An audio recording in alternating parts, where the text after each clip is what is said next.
meu nome é Priscila Gaúna e esse é o Vale Lutar, podcast oferecido pelo Memorial Vale da Saudade, onde falaremos sobre morte, morrer e luto, temas que ainda são considerados tão tabus em nossa sociedade. Nosso papo será sempre de forma simples, buscando trazer informação e boas reflexões para o seu final de semana. Seja muito bem-vinda, seja muito bem-vindo. Pegue uma xícara de café ou de chá, separe um lencinho e vamos conversar.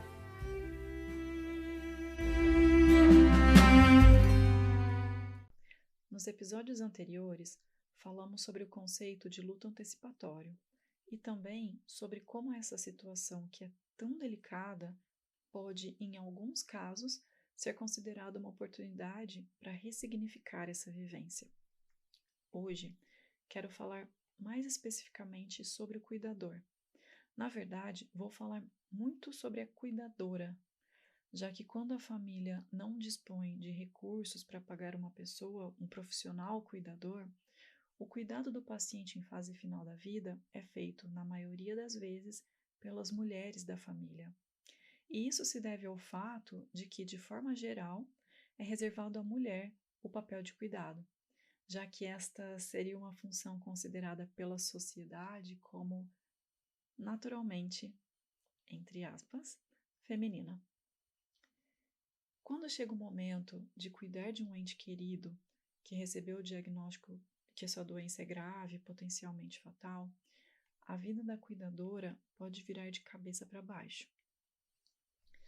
Você, de repente, precisa lidar com as dúvidas, medo, insegurança e aquela saudade estranha que já aparece e que você não entende.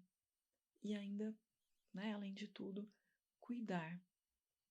O Ministério da Saúde lançou há alguns anos o Guia Prático do Cuidador. E logo no início existe um trecho que fala sobre cuidado e cuidador, e eu gostei muito, quero compartilhar com vocês aqui.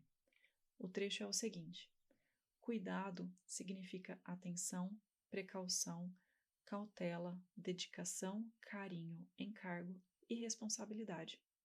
Cuidar é servir, é oferecer ao outro, em forma de serviço, o resultado de seus talentos, preparos e escolhas. É praticar o cuidado. Cuidar é também perceber a outra pessoa como ela é e como se mostra seus gestos e falas, sua dor e limitação. Percebendo isso, o cuidador tem condições de prestar o cuidado de forma individualizada, a partir de suas ideias, conhecimentos e criatividade, levando em consideração as particularidades e necessidades da pessoa a ser cuidada. Esse cuidado deve ir além dos cuidados com o corpo físico, pois, além do sofrimento físico decorrente de uma doença ou limitação, há que se levar em conta as questões emocionais, a história de vida, os sentimentos e emoções da pessoa a ser cuidada.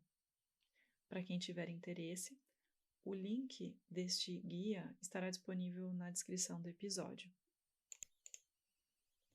Como podemos ver, cuidar não é tarefa fácil.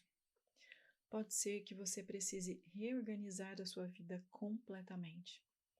A rotina precisa ser adaptada. Mudam-se os horários, às vezes muda-se de casa ou recebe o ente amado em seu lar para que o cuidado fique mais fácil.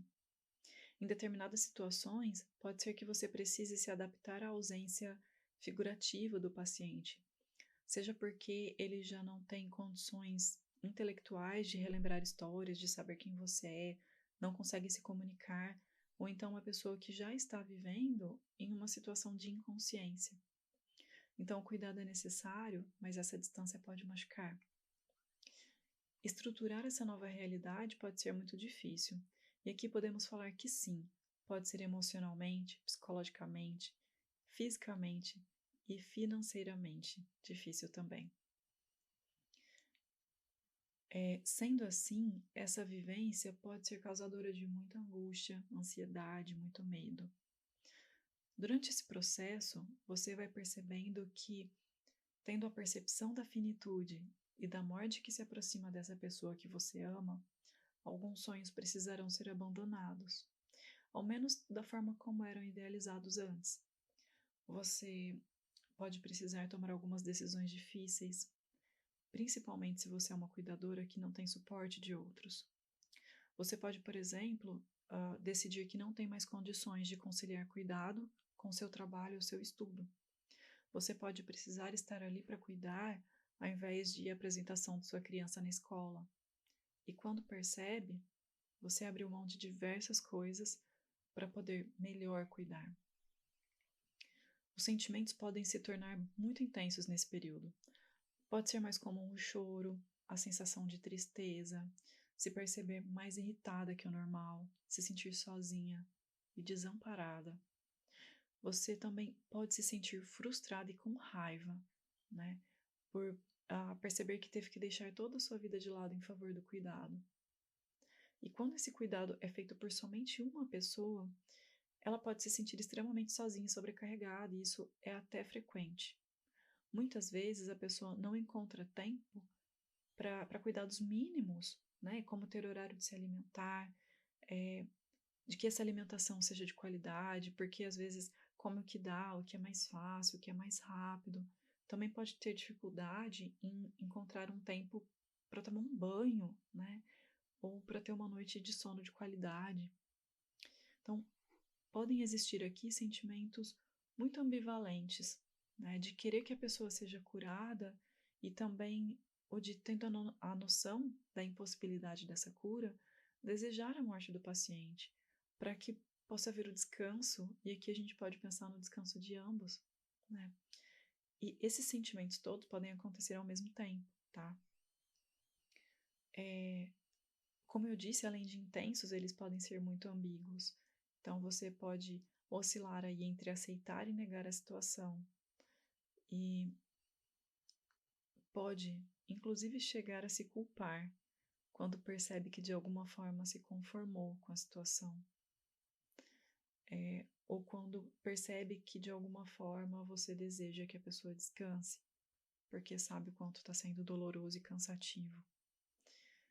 É necessário olhar para esse sentimento de culpa com muito carinho, né? Com a compreensão do que é que você pode realmente fazer e até onde você consegue chegar, né, nos cuidados com esse paciente. Não podemos resolver tudo sozinhos e, felizmente ou infelizmente, não temos a chave para os mistérios da morte, sobre como ela acontece, com quem e quando. Somos seres humanos, né?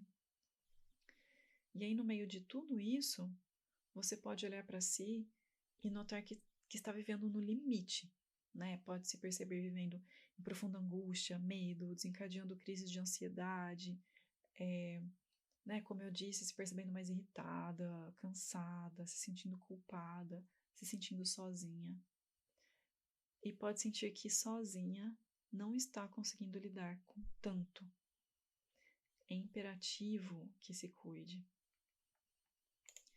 Pode ser necessário o acompanhamento psicológico, caso essa vivência esteja sendo muito difícil de lidar. E essa necessidade é relativamente comum, tá?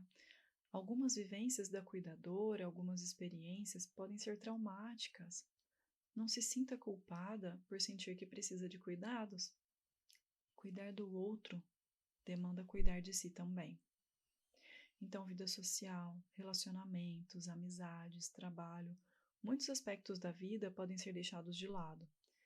E aí, quando acontece o momento da morte, o desligamento dessa cuidadora, da pessoa que faleceu, pode ser mais difícil, né? Quando uma pessoa vive uma situação em que precisa deixar toda a sua vida de lado para se dedicar ao cuidado, abandonando a vida social, não encontrando brechas para cuidar de si, de seus relacionamentos, deixa de lado a vida profissional, o lazer, a rotina, e essa vivência se estende devido ao fato de a doença enfrentada pelo paciente ter tido uma longa duração.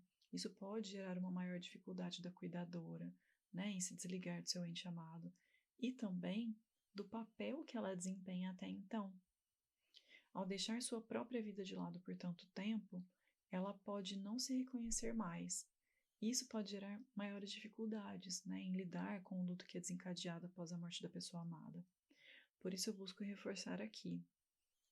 Cuidador precisa ser cuidado. Isso deveria ser óbvio e claro, mas nem sempre funciona assim. Agora que estabelecemos que cuidadora e cuidador também precisam de cuidados, quero falar com você, que não é esse cuidador, mas tem alguém próximo que está desempenhando este papel, e comece então a se questionar em como poderia ajudar. Trouxe alguns tópicos aqui, mas sintam-se muito à vontade para compartilhar outros também conosco. A primeira coisa, e penso que é mais importante, pois ela pode ajudar em outras situações de cuidado ao cuidador, é escute. Mas escute de verdade, com ouvidos atentos, mente e coração abertos. Essa pode não ser uma conversa fácil, mas pode ser de grande valor para um cuidador. Não fuja da conversa, não tente mudar de assunto. Se não souber o que falar, mais uma vez, ouça. Deixe que a pessoa fale de seus sentimentos, seus medos e suas angústias. Não se esqueça, essa expressão pode ser de grande valor para essa pessoa. É importante o cuidado com a saúde mental. Então, observe, né, se essa cuidadora, esse cuidador, se tem um histórico de ansiedade, de depressão, né, de algum transtorno mental. E ajude essa pessoa a intensificar os cuidados. Né? Ajude a encontrar um psicólogo ou um psiquiatra, caso seja necessário. Ajude, por exemplo, nos cuidados com a pessoa no momento que essa pessoa está em terapia, né? No cuidado com o paciente enquanto o cuidador está em terapia. Você pode, por exemplo, oferecer ajuda no cuidado do paciente, né? De forma geral, ou que seja um dia para essa cuidadora, esse cuidador tenha um período de descanso. Mas de repente você sente que não tem essa intimidade para oferecer o cuidado direto ao paciente. Então, tente organizar que tenha uma pessoa para cuidar e convide essa cuidadora para um passeio, para um cinema, um café, um jantar, ou ainda que seja para ajudar no cuidado da casa. Né? Algumas vezes coisas tão simples acabam que são deixadas de lado. Então, seja rede de apoio, né? Ajude essa pessoa a construir uma rede de apoio. O cuidador e o paciente precisam dessa rede de apoio forte. Então, quem pode ser rede de apoio? Pode ser a própria família, né? Cada um se apoia, se ajuda ali e reveza nos cuidados com o paciente. E também se ajuda em demandas emocionais e práticas da vida de forma geral. Mas essa rede também não precisa ser só dentro da família.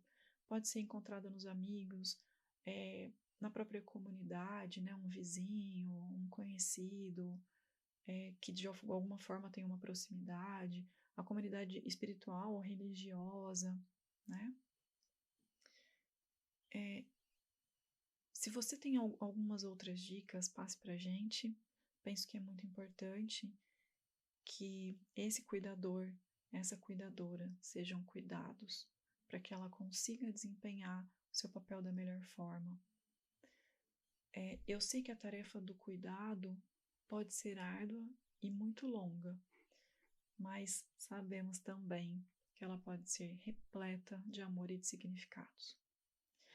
Que você que nos ouve hoje e está vivendo a situação de cuidar de alguém que ama, sinta-se abraçada, sinta-se abraçado. Não se esqueça quem você é e cuide-se. Lembre-se que para cuidar de alguém, antes precisamos cuidar de nós mesmos. Nos falamos no próximo sábado, onde eu vou abordar outros temas referentes ao luto antecipatório e algumas possíveis formas de lidar, tanto para a família quanto para o paciente. Te espero. Um abraço. Até lá!